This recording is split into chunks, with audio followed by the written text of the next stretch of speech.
Welcome to the Painter Marketing Mastermind podcast, a show created to help painting company owners build a thriving painting business that does well over $1 million in annual revenue. I'm your host, Brandon Pierpont, founder of Painter Marketing Pros and creator of the popular PCA educational series Learn, Do, Grow, Marketing for Painters. In each episode, I'll be sharing proven tips, strategies, and processes from leading experts in the industry on how they found success in their painting business. We will be interviewing owners of the most successful painting companies in North America and learning from their experiences. In this series, titled Third Generation Painter, First Generation Mindset, Joshua Joosten and Cody Roberts of Sequoia Painting will be sharing their story on building a near $2 million residential and commercial painting company based in Tulare County, California. They will be detailing the changes that Sequoia Painting has undergone from starting as a post-retirement hobby for Joshua to a profitable and growing enterprise with a very unique approach to the painting industry. In episode 1, Joshua and Cody discuss the origins of Sequoia Painting from the perspective of a third-generation painter and the transition that needed to happen to create true business intrinsic value. In episode 2, they discuss their counterintuitive organizational structure and how it has improved Sequoia Painting. In episode 3, Joshua and Cody deep dived into the culture of Sequoia Painting and the mission they have to professionalize and elevate the painting industry. In episode 4, they laid out the systems and processes that Sequoia Painting has in place to ensure quality and make the company truly scalable. And in the final episode, episode 5, this episode, Joshua and Cody will lay out the big future plans for Sequoia Painting, including the potential for a nationwide franchise. If you want to ask Joshua and Cody questions related to anything in this podcast series, you can do so in our exclusive Painter Marketing Mastermind podcast forum on Facebook. Just search for Painter Marketing Mastermind podcast forum on Facebook and request to join the group, or type in the URL facebook.com/groups/Painter Marketing Mastermind. Again, that URL is facebook.com/groups/Painter Marketing Mastermind. There you can ask Joshua and Cody questions directly by tagging them with your question so you can see how anything discussed here applies to your particular painting company. What's up, guys? How you doing? This is it. This is it. The finale. You bet. Final finale. Yeah, this is it. So where are we going? You guys building the franchise? You gonna conquer CertaPro? What's the plan? You know, that's a fun topic for me because I'm all about goals, right? And I think when I really started having goals with the mindset of this definitely could happen if you work hard enough, goals got more exciting for me. You know, I think that's the big difference between a wish and a goal, you know, is putting in the effort to say, hey, what does this look like? What do we have to do to make this a reality, to make this be what we do, you know? And I think, or my goal or my vision, and this is changed. I think it's okay for goals to kind of change and mature and morph, you know, especially those long-term ones. You know, I think any business owner would be lying through their teeth if they said, oh yeah, no, that goal, that 5-year goal I had, it's still exactly the same it was when I made it 5 years ago, right? Like Maybe it's a very conservative goal and they're not very ambitious. Then there you go, right? So it's having these goals mature and morph, I think, is awesome. A lot of that has come by whether educating myself, you know, listening to podcasts like yours and listening to all these other listening to brilliant minds that are out there that have are speaking from a place of experience, you know, or speaking of a source that's highly regarded. So I think a lot of what we have done in the years past, we've always had the goal or the mindset of value. You know, how does this company have value? And, you know, Joshua's unique perspective on it, coming from generations of painters before him, when you removed that sole proprietor, the value just about went to nil. and is the case for majority of sole proprietorships. If once that owner is removed, the value greatly diminishes. So his perspective of that was a huge influence on what do you build? How do you build it to where that's not the case?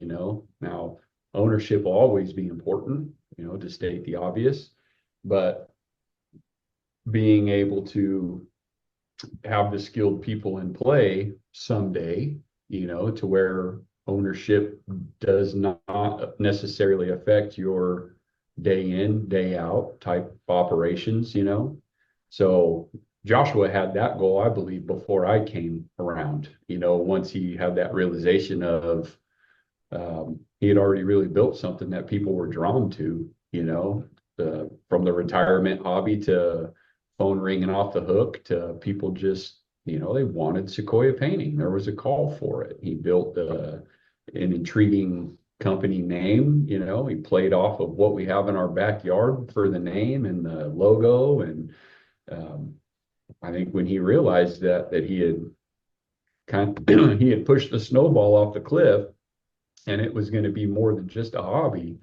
that goal to make it valuable, whether he had to make all the decisions or not, became at the forefront. So that's always been the goal of Sequoias, I believe, since even, before me coming on. And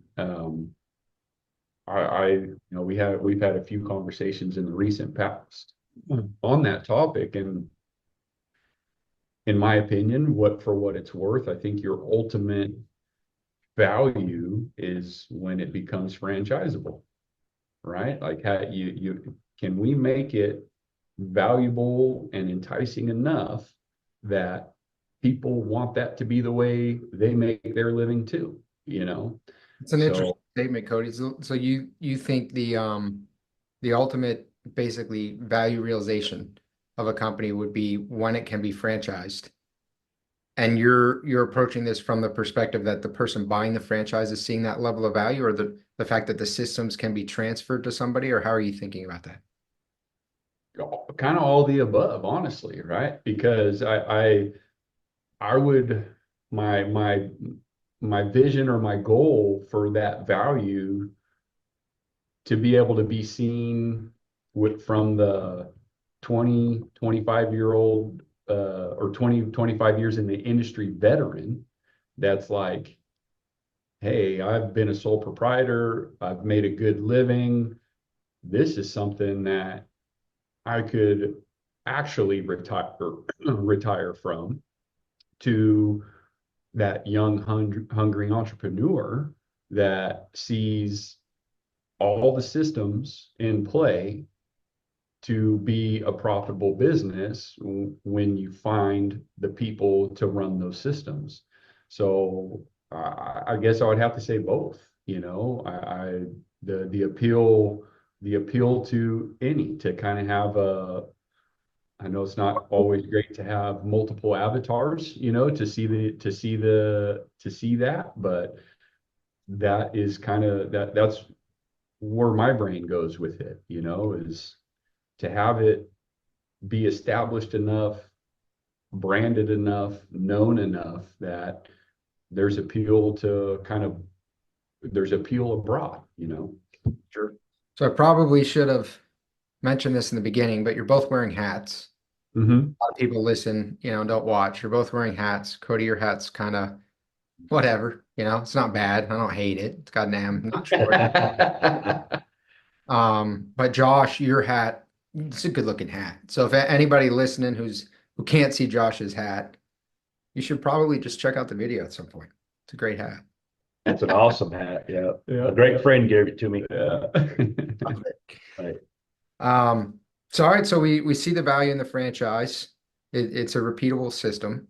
I think it's a really difficult thing to create a really effective franchise, because you have to be able to take the systems, the processes, you have to put it down on paper, everything that we talked about in the last episode, and you have to actually be able to transfer it to a stranger to come in and then run it in a similar fashion that's not going to drive your name into the ground. That's a scary, hard thing.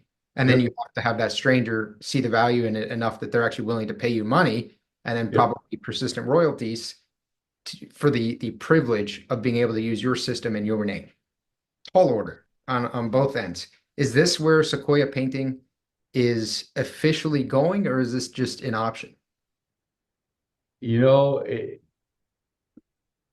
I'll put that as the option currently, right? Because I think they're not short-term goals. I think the other goals involved to get there are going to have to be a larger service area for us here in our area, which to me results in more locations, more brick and mortar offices, whole other divisions. You know what I mean? So A non-franchise, you're saying owned by you guys, these divisions. that's correct. That's correct.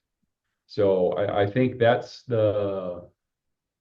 where we need to get Sequoia first in my mind. And I guess I'm looking at that as a consumer, for somebody to truly see value in the brand.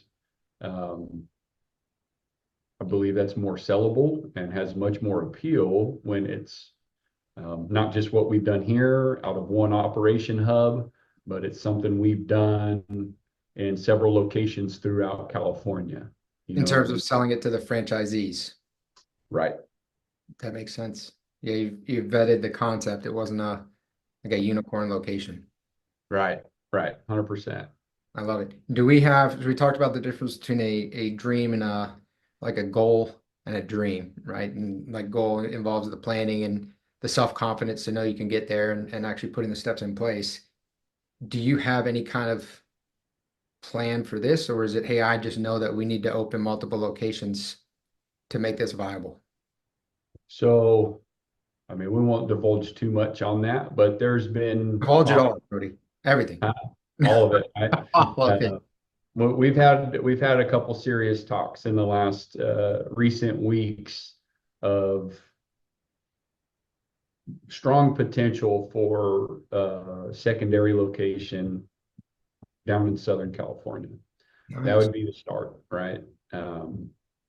At this point, there's no call to action for it. We have not penciled out the roadmap to it, but there's a lot of the pieces required that are kind of right there for us to go get. How would you go about selecting an operator for that? That's one of those on the whiteboard with the big question mark next to it. That part usually tends to be a bit of a sticking point for people. Yeah. Like most things, it would require an insane amount of energy from myself and Joshua to make something like that happen, which would mean our home base here, our number one priority at this point, we would not want to famine there to feast somewhere else. So we'd have to be very solidified here, more than we feel we are, to justify doing something like that. Yeah, so I went to an Alex Hermosi conference. I'll probably just bring it up and on these podcasts into perpetuity because it really was. One of my favorites right there. You like him? You like Alex? Love it. Yep. Is that the one we've been listening to? Oh yeah. Oh yeah, he's awesome. Yeah. Yeah, the game. So Yep. yeah, most people. So I didn't ask because most people, especially in the painting industry, haven't heard of him. Right. And I've been doing the podcast long enough to know not to set up my guests for failure. So Right. glad that you've heard him. But he's for those who haven't, check out the podcast, The Game, 100%. because he's a super bright dude. But I went to his conference, acquisition.com. They talked about how the most successful CEOs, most successful business owners build their businesses really with an investor mindset. And then one of the key tenets, which I hadn't really thought about before, was that the most effective CEOs are the best resource allocators, which is not something I had thought about. Right? You hear about like people management and visionary, and you hear these things, but the most effective resource allocator. So when you're saying we wouldn't want to have a feast and a famine because we're opening a second location. That's how a great CEO has to think, because you only have so many resources.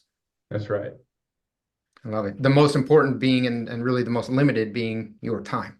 Because people That's think right. the money is the limiting resource. The money is abundant if you have the right mindset, and there's no upward cap, but there's no ability to expand your time.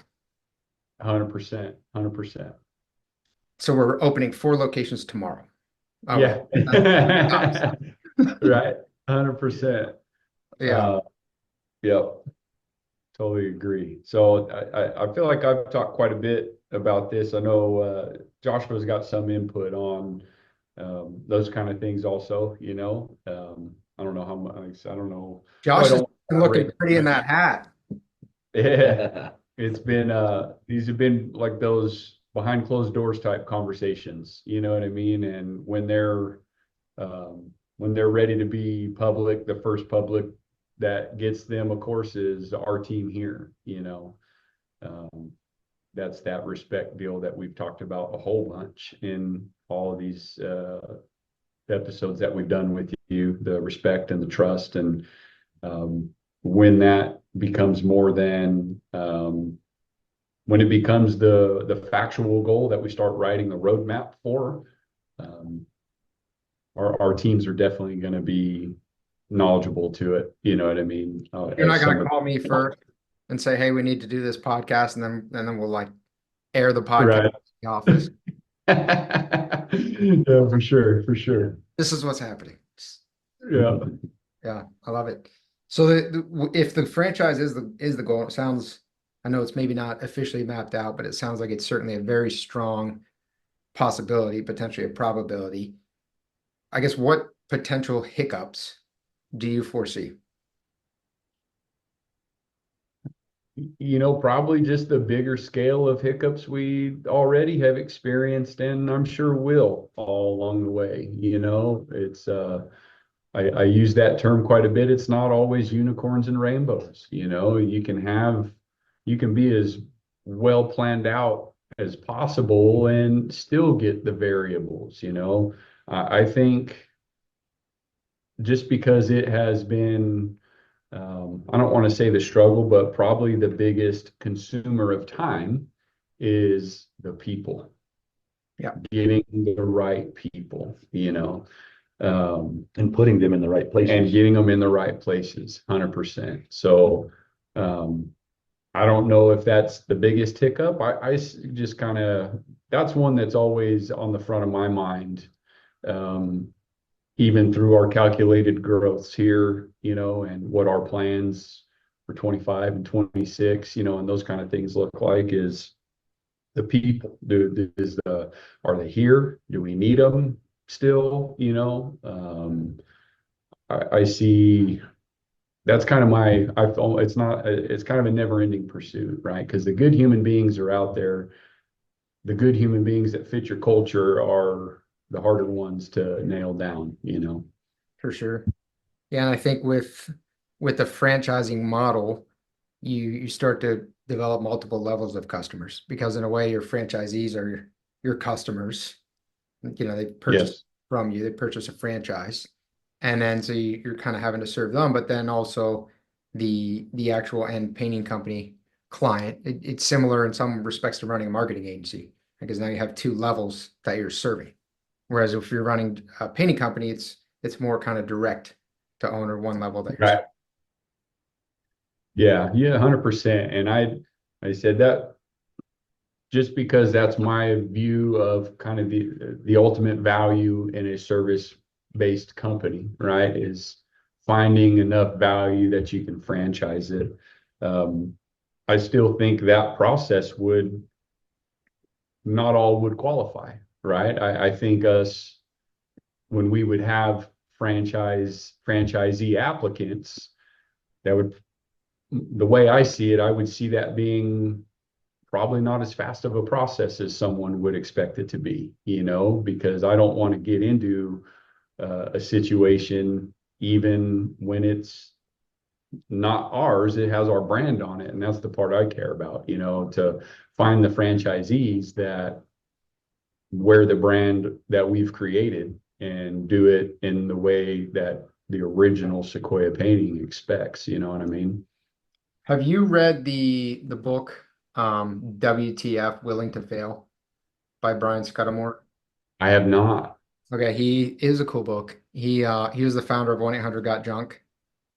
And so, Okay. national junk removal franchise, Yeah. successful. It's a neat book. I would check it out. I read it a few years back. Just had to look it up to remember which one it was. But with the franchise, so we have the challenge of it's the ultimate level of success, the ultimate level of replicability, ultimate level of somebody seeing the value in what you've built. Why franchise? Why not just, hey, we're going to open this second location potentially one day, maybe in Southern California. That goes well. Then maybe we open a third location. That goes well. Why not open 100 locations? It's a great question. I think to be able to oversee it, but from a distance and not be completely in it, I guess, that's a great question. I think there's probably professionals out there that have strong arguments for what you just described, right? Like, well, if you're going to franchise, why not just keep opening up locations till you're done opening up locations, I mean, I think one of the arguments for the franchise would be that you have another entrepreneur, kind of running it, right? Someone really hungry, hustling. There's ways to structure a bigger corporation like that through a profit share or whatever, Right, with the employees. But I think there's a strong argument for a franchise. I think there's a strong argument for fully corporate owned. I think you can go either. right. It largely depends on what you want to achieve. Yeah, Yeah, well, we work with a number of franchises at Painter Marketing Pro, so I know them quite well. And then obviously we work with a lot more independent painting company owners, some of which have right, locations. So I'm quite well versed in this trade. And I will tell you, right, franchises, one of the more challenging aspects would be that you do need to serve and respond to the needs of the franchisees, and that can become cumbersome depending on the size that you reach. right. Yeah. But I guess you could make that trade versus responding directly to thousands and thousands and thousands and thousands of homeowners, which could also be cumbersome. Yeah. Absolutely. They're always so reasonable though. There's never any crazy in there. Yeah. Uh-huh. You know. Josh, what are your thoughts on the future of Sequoia painting? Honestly, Cody and I have had several conversations, and I am just willing to go in whatever direction he's wanting to take this. If it's uh, making some type of generation wealth within just Sequoia Painting itself, or making a franchise, I'm ready to ride that wave with him for sure. I love it. Uh, This thing's really gotten away from you, man. This is not the retirement that you had. Not one bit. If you would have talked to me 10 years ago, this would have never been in my forecast of plans for sure. You know, I like. Retirement and maybe doing some golfing and painting here and there was kind of my ideal vision. But never in a million years I thought I wouldn't have dreamed that Sequoia Painting is where it's at today, for sure. It brought in a hungry young buck, and this is what you get. Yeah, yeah, for sure. Yeah, and that's what he is. He's always brainstorming. He's always, researching and coming up with different ideas all the time for sure. And I just go with it. It's not always a good thing, Brandon. Yeah. I think I said in one of the episodes, right? I don't want to say I'm never satisfied. I just have a hard time believing something's perfect. Sure. I don't know why, I've just had that mindset for as long as I can remember of ever improvement. I don't see value in the mindset of thinking something's as good as it can get and it can't get any better. I just think there's opportunity for improvement in almost any stinking thing you do throughout the day, no matter what it is, almost, you know. So it's a little bit of a curse sometimes, you know, and sometimes I got to reel it back in, you know, and to adopt Nick Slavic's term, you know, let's not let perfect stand in the way of really good. But at the same time, I like improvement, you know, so I strive for that, whatever it looks like. It's a blessing and a curse. So another thing that I learned from Alex is actually a recommendation that he gave me personally, which I found really interesting. I'm not sure I've publicly spoken about it yet. I'm pretty sure I haven't. It's not something I don't think I think I'm not interested in it, but I got to talk directly with him for about 10 minutes. Kind of went through the whole marketing agency, who we serve, our future plans, how we got to where we're at. And he, number one, said he has no interest in investing in my company, which was fine because I had no interest in receiving the investment from him. But that Right, acquisition.com events are really a lead funnel for him for his acquisition.com company, right. basically make minority investments and acquisitions. Um, but then the second thing he says is, you know, the marketing agency should almost be secondary, and you have this exposure to like well north of 100 painting companies, right? And throughout the life cycle of our company, you know, several hundred, right? That we've touched and experienced in some form of depth and done business with a lot of them. And he said you can actually see who the strong operators are. So you have this kind of unfair advantage, and what you can do is you can take a minority stake in painting companies. So you can go down the M&A route, take a minority stake, and then essentially consolidate that all under what he said your flag, like some one brand, and basically make it this, you know, super multi-location painting company, and then ultimately exit that painting company, which was kind of interesting. So my question to you is, have you guys considered, you know, M&A as opposed to growing organically or franchising? Hasn't really been a topic on the whiteboard. I got to add it though. What's that? Now you have to add it. Now it has to be added. You're absolutely correct. You're absolutely correct. Now it Option does have to C. be added. Most definitely. Thanks, Brandon. Yeah. It's like that just set us back a year.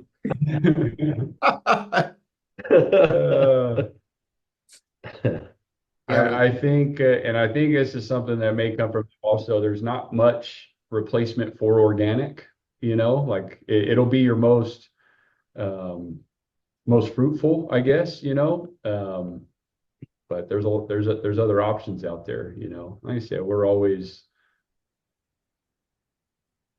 I don't think there's dumb questions, I guess, is what I'm trying to get to. I think most things are worth looking at, you know, and you may look at it and say, well, put that in the don't ever look at it again pile. Or you may look at it and say, hey, that might be something I look at in 1 to 3 years, you know, or hey, we're gonna have to be a 50 mil company before I bother looking at that, or you know what I mean? I think open-minded to information is pretty crucial when you're trying to be a leader, you know. yeah, 100%. For Sequoia Painting, do you guys ever intend to exit, intend to sell, or do you want to hand it off to your kids, or what's the goal here?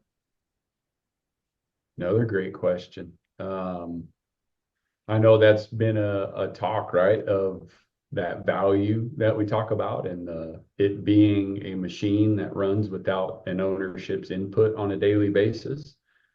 Um, I don't know if that means that's what will ever happen, but that was kind of the goal of the operation of it.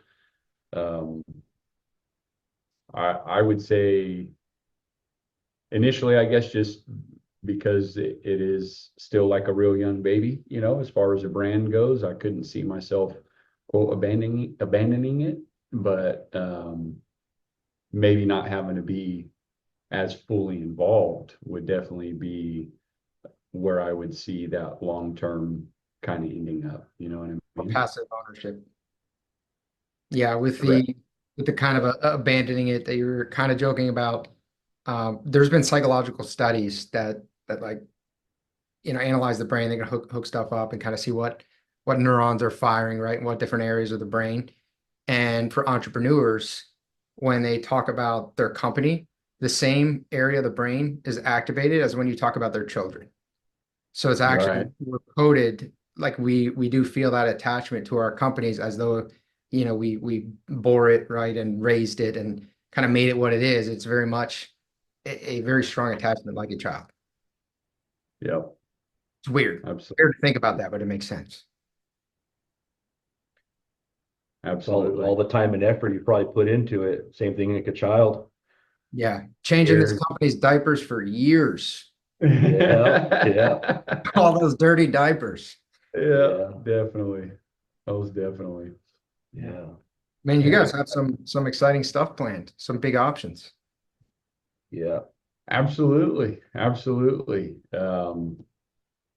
All comes back to the people and providing opportunity. I think that's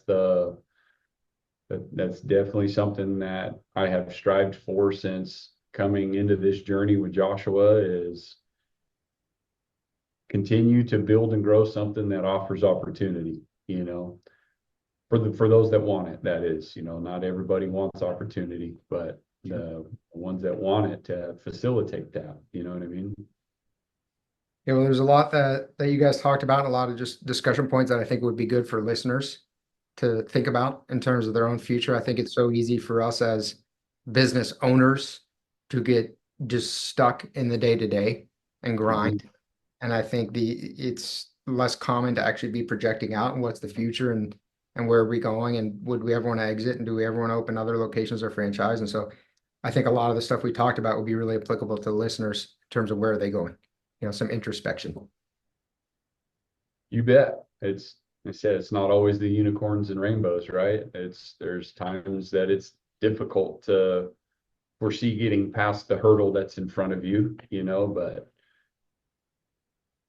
we always find ourselves getting over that hurdle, and then that hurdle's no longer an issue, right? That's why windshields are 5 times the size of a rear view mirror, because we don't need to look back that often. We need to once in a while, but it focuses forward. I love it, man. As we wrap up this episode and as we wrap up this full series, which I very much appreciate you guys doing with me, thank you. Is there anything else you want to add to the listeners? So Joshua and I were talking, I think it was yesterday or day before, that we did not touch on our feather ruffling topic of the no project managers.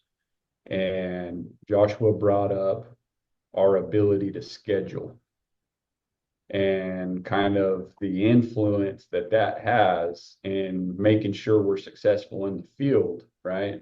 And circle that back to knowing your people, knowing their strengths. I mean, we have SOPs, we do all this training, but when you have a crew that the last time they did an entire house worth of cabinetry, it overwhelmed them a little bit. So before we do that to them again, maybe they do a couple kitchen onlys, or they do a laundry room and a bathroom, or things of those sorts, right? And these kind of notes stay in their employee files for us to reflect on as needed and that kind of thing. So a big, and why we didn't think of it when we were on that episode talking about that, but a pretty big ode to the scheduling of projects, and continue to set your teams up for success, play to their strengths as best you can. And when there's room for improvement, doing what we need to do to get them up to speed so they don't have that negative anxiety inducing experience that they had on that job that didn't go the best for them. You know what I mean? I love it, man. Yeah, I think we talk a lot about catering to the customers and to their needs and if they have specific requests, but we rarely ever think about doing that for our team.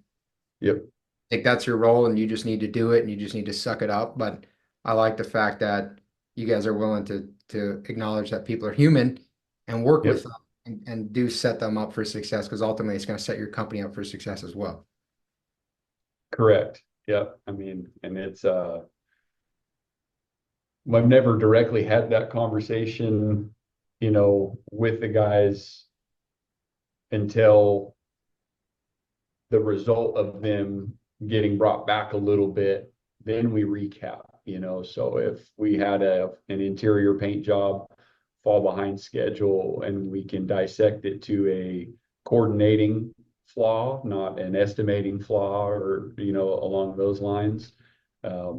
Once we have put them in a situation a couple times to be successful, then we'll have that meeting about, hey, so let's look back at the job that didn't go as well, that we fell behind on a little bit. And now let's look at these ones you've done and how good and smooth these went. What did you do different? And if it's just overall size that got to them, getting them to understand painting's painting. You may have 10,000 square foot home to paint, but planning it out like that 1,800 square foot, it's the same rules are going to apply. Don't let the magnitude overwhelm you. Break that 10,000 square foot home down into manageable pieces. You had no problem doing this standard size home or, you know, normal size house. So keep that mindset. The next time we get you in one of these large scale homes, keep that mindset. Let's split this thing up into what we know you can succeed at until that big home doesn't overwhelm you and induce anxiety for no reason, you know? Cody, that's genius. I mean, that's so, the empathy, the level of empathy there is so far above and beyond so many business owners thinking, okay, they just, you know, got overwhelmed or made a mistake, or maybe there's some kind of hiccup in this project, but I'm going to acknowledge it. I'm going to start changing things for them, but I'm not even going to have that conversation with them until they get a few wins under their belt. Yeah. And go back and revisit it. That's you. We need to probably get you doing some life coaching or some therapy or something on the side. Really good. You know, Brett, it just in my experience, whether it's in the workforce or now, you know, being here with Joshua, is there are bad eggs out there, right? And there are. So I don't ever want to make it sound like there's not, but generally speaking, when somebody has a job, they want to be good at it, right? And especially in this industry, like most painters are painting because they like that gratification. You change the appearance of something. It looks better. It looks taken care of. It's more presentable, right? That's a instant feedback of your efforts when you repaint something. That finished product is an affirmation you made a difference. They want to do the same in almost all aspects, you know. So log the wins, note the losses, and build on the wins until the losses continue to shrink and are no longer a factor. You know what I mean? Yeah. So how many estimators do you guys have? Just one in the residential. He just took over my role doing that at the beginning of this year in March. So let me ask you this: let's say your estimator is not closing. Let's say you had an estimator, and then maybe you replace the estimator, maybe you added a second one, and one of them's not closing. But he seems good. You're working with him. You're trying to train him, but you know it's costing your company a lot of money. How do you handle that? We got to have a performance improvement plan, right? And we all have to be held accountable. And if you're in that position, there's a clear job description for it. We have goals for landing rates. And the job description, I believe, is sets you up for success if it's done correctly or done wholeheartedly. Back to the SOP thing, write down what you're already doing, right? Our sales SOP is what I did. So I guess, I don't know if that's a different perspective or not. I know the formula can work when it's carried out correctly, at least 4 out of 10 times, right? And that's the other fun thing about sales. You kind of got to be a sucker for pain, because you get told no more than you get told yes, you know? Otherwise, you need to raise your prices so you get told no some more. Yeah. Yeah. I would say if I had them in that position anyways, I obviously felt the potential was there. right? So before I second guess my opinion or evaluation of that, we're going to see where are we losing? What's causing us to lose? What aren't we carrying out effectively? Let's get that performance improvement plan in place on that.